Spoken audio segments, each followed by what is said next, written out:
Handicap, Born Black in America. I'm your host, Ramon Roan. This is being brought to you by Concerned Citizens Alliance of North Charleston, South Carolina, where our motto is local politics makes a difference. Today's topic is 91% of black teens believe racism is here to stay. And read this article, a little portion of this article at least. Students from Baltimore colleges and high school march in protest chanting justice for Freddie Gray on April 29, 2015 in Baltimore. Teenagers, a Newsweek survey of what they really like, hit newsstands all across America in 1966. The Newsweek cover story explored teenagers' views on everything from their parents to their futures and the world.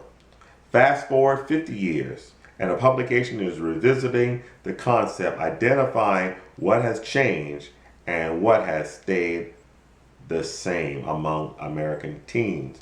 According to Newsweek, the original 1966 article was based on a survey of almost 800 teens across the U.S. and featured in-depth profiles of 6 teens, including black teens growing up in Chicago, a girl in Malibu, and a teen boy living on a farm in Iowa. Now, the article goes on to say that among the blacks, we remember now, some of it has changed, some of it has remained the same. What has changed was that in 1966, of the black teens, 33% said racism will never go away or here to stay. Today, 2016, 50 years later, they're saying 91% saying that racism is here to stay. Now, you have to ask your question, why? I'm not going to blame the president. I'm not going to blame him because he's only been in office 7 years. But I'm going to say this here. The war on poverty has been a failure, especially in the black community. What has also affected it is integration has also affected, because prior to the 60s, blacks had black jobs. Black businesses were employing black people. We can go back all the way back from slavery to, we can make a stop in 1919, 1921 with the economic renaissance that was going on in the black community, such as in Wall Street. We have plenty black entrepreneurs in the early 20s and the 30s. We can go all the way back then. But when we move away from into integration to where now we want to patronize the white establishment. We want to sleep in their hotels. We want to eat at their restaurants. Well, that meant black restaurants suffered. Long time ago, they had black hotels because that's where they had to go. But when we decided that no, we no longer want, we don't want to be in the black hotel. We want to be with the white people. No offense to white people. You don't mind me calling you that, but you are white. Now, the problem with that is that it had negatively impacted the black community. So now these kids in 2015, because the poverty rate has not changed much from 1966 to 2016. In fact, we have more people on poverty today than we had 7 years ago. Poverty rate has increased since Barack Obama came in office. Pardon me for some of those who are in love with President Obama, but the poverty increased, welfare increased. Now, that puts hopelessness inside the black communities. It's hopeless.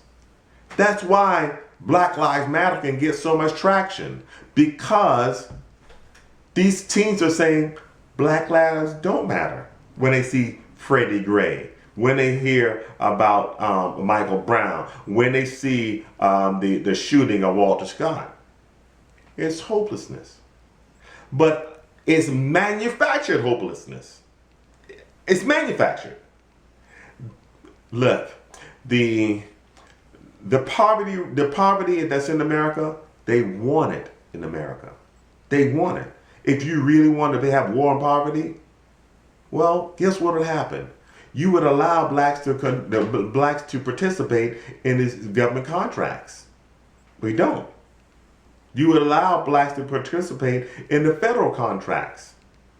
In 2009, the economic stimulus package, I believe nearly $1 trillion, $887 billion, which $43 billion was set aside for minorities. Well, guess how much minorities got out of that? Less than 3%. Hispanics got 1.7 and blacks got 1.1. Not of the 900 billion, of the 43 billion that was set aside for them. That's all they got. Could you imagine $20 billion being infused into black businesses across the country? What would that do? That would be an economic boom. I'm gonna do a video soon on reparations. It would be an economic boom. But poverty is a reason why, poverty which breeds hopelessness, is the reason why these kids are saying racism is here to stay. And let's not even go into the media and what that has been doing.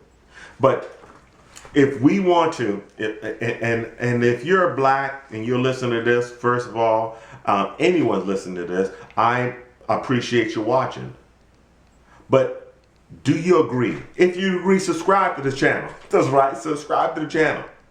Because of the fact that if blacks, people, are going to get out of this, or we're going to create a better future for our young people, we have to come together. Democrats, Republicans, we got to come together. We got to come together on the things that we agree upon. We need to stick with those things. We need economic renaissance here in the United States amongst black people.